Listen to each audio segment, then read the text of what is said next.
ಮಹಲ್ ರೋಜದ ಈ ಒಂದು ಸುಕ್ಷೇತ್ರ ಕೇವಲ ಕರ್ನಾಟಕ ಅಷ್ಟೇ ಅಲ್ಲ, ಆಂಧ್ರ ತೆಲಂಗಾಣದಲ್ಲೂ ಕೂಡ ಅನೇಕ ಜನ ಭಕ್ತಾದಿಗಳು ಭಾಳ ದೊಡ್ಡ ಪ್ರಮಾಣದಲ್ಲಿ ಈ ಒಂದು ಕ್ಷೇತ್ರಕ್ಕೆ ದಿನೇ ದಿನೇ ಇಲ್ಲಿನ ಜನರ ಒಂದು ಭಕ್ತಿ, ಈ ಒಂದು ಮಠದ ಮೇಲೆ ಇರ್ತಕ್ಕಂಥ ಭಕ್ತಿ ಮತ್ತು ವಿಶೇಷವಾಗಿ ಮಲ್ಲಿಕಾರ್ಜುನ ಸ್ವಾಮೀಜಿಗಳ ಮೇಲೆ ಇರ್ತಕ್ಕಂಥ ಭಕ್ತಿ ಬಹುಶಃ ಅವರ ಎಲ್ಲ ಸಮಾಜದ ಎಲ್ಲ ವರ್ಗದ ಜನರನ್ನು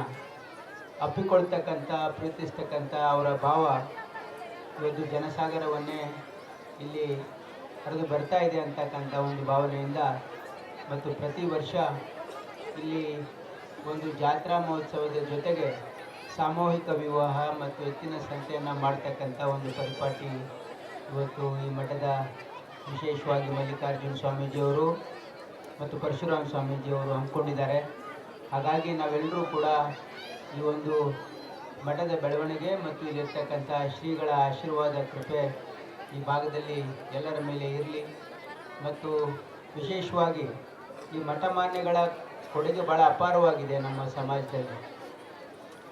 ಮಠ ಮಾನ್ಯಗಳ ಮುಖ್ಯ ಉದ್ದೇಶ ಜನರನ್ನು ಅಧ್ಯಾತ್ಮದ ಕಡೆಗೆ ಸೆಳೀತಕ್ಕಂಥ ಒಂದು ಪ್ರಯತ್ನ. ಈ ಮನುಷ್ಯ ಜನ್ಮ ಆ ಪರಮಾತ್ಮನ ಕೃಪೆ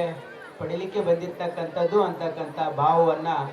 ಜನರಲ್ಲಿ ಬಿತ್ತರಿಸ್ತಕ್ಕಂಥ ಪ್ರಯತ್ನ ಸಾವಿರಾರು ವರ್ಷಗಳಿಂದ ನಮ್ಮ ಮಠ ಮಾನ್ಯಗಳ ಮಾಡಿದ್ರಿಂದನೇ ನಮ್ಮ ಸಮಾಜದಲ್ಲಿ ವಿಶೇಷವಾಗಿ ನಮ್ಮ ರಾಜ್ಯದಲ್ಲಿ ಇವತ್ತು ಶಾಂತಿ ಸಮೃದ್ಧಿಗೆ ಕಾರಣವಾಗಿದೆ ಅಂತಕ್ಕಂಥದ್ದು ನನ್ನ ಒಂದು ಭಾವನೆ. ಯಾಕಂದರೆ 12ನೇ ಶತಮಾನದ ಬಸವಾದಿ ಶರಣರ ಏನು ಕಲ್ಯಾಣ ಕ್ರಾಂತಿ ಆಗಿರಬಹುದು ಮತ್ತು ಅನೇಕ ವರ್ಷಗಳಿಂದ ಏನು ಮಠ ಮಾನ್ಯಗಳು ಆ ಪರಂಪರೆ ಗುರು ಪರಂಪರೆಯಲ್ಲಿರ್ತಕ್ಕಂಥ ಮಠ ಮಾನ್ಯಗಳು ಕೂಡ ಇವತ್ತು ಸಮಾಜದಲ್ಲಿ ಇವತ್ತು ಅಧ್ಯಾತ್ಮದ ಕಡೆಗೆ ಜನರ ಮನಸ್ಸನ್ನು ಸೆಳೀತಕ್ಕಂಥ ಏನು ಪ್ರಯತ್ನ ಮಾಡ್ತಾ ಇದೆ. ಇವತ್ತು ಮನುಷ್ಯನ ಜೀವನ ಆ ಒಂದು ಕಡೆಗೆ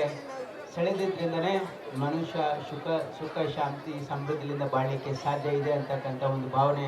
ಇವತ್ತು ನಮ್ಮ ಸಮಾಜದಲ್ಲಿ ಆ ದೇವರ ಮೇಲೆ ಇರ್ತಕ್ಕಂಥ ಪ್ರೀತಿ ವಿಶ್ವಾಸವನ್ನು ಹೆಚ್ಚಿಸ್ತಕ್ಕಂಥ ಕೆಲಸ